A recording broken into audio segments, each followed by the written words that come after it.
He's talking about people that the police didn't know who they were. I got 600,000 kids who went through a background check, paid $495 and paid another $90 so that their fingerprints could be processed. That's what he's talking about. But that's not what we're talking about here. We're talking about people who are on the books paying taxes, contributing. Now, if the gentleman had come forward and said, well, look at these thousands of people, Mr. Gutierrez, who aren't paying taxes, who are criminals, but that's not what you're talking about. You know what I'm talking about? I'm talking about members of the Armed Forces of the United States of America.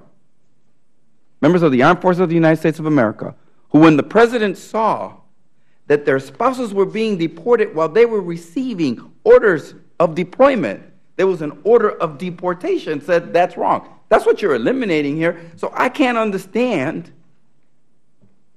even casually, what was going on in your city, in your town, with what we're addressing here. I want to address immigration reform. I will just... No, I have the time, but I'll yield. I just want to say, we're here to address immigration reform. We could take care. Look, there are bad people out there. Let's go get them. We only put enough money to go get 400,000 people. There are 11 million of them. So why don't we set aside the parents of American citizen children, 5 million of them, parents of American citizen children, why don't we set them aside when we go after the bad people? And all of them got to go through a background check. Get right with the law, get on the books, so that when they come across a police officer in your town, he shows them a registration, shows them where they work and that they're working legally. So I don't think one thing has anything to do with the other. And here's the astonishing thing. They used to say that when they came to the border and they got caught, right, it was catch and release, catch and release. So the anti-immigrant forces in the Congress and the nation simply said, that's catch and release. Now they catch them and they don't release them. Because precisely the argument was that they were simply released back once again to be caught once again. Now they are processed, they are jailed.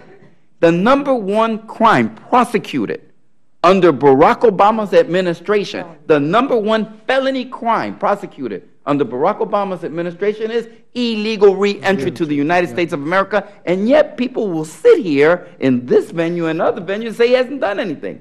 It's 2 million people deported. Maybe for others, it's simply a turnaround at the border.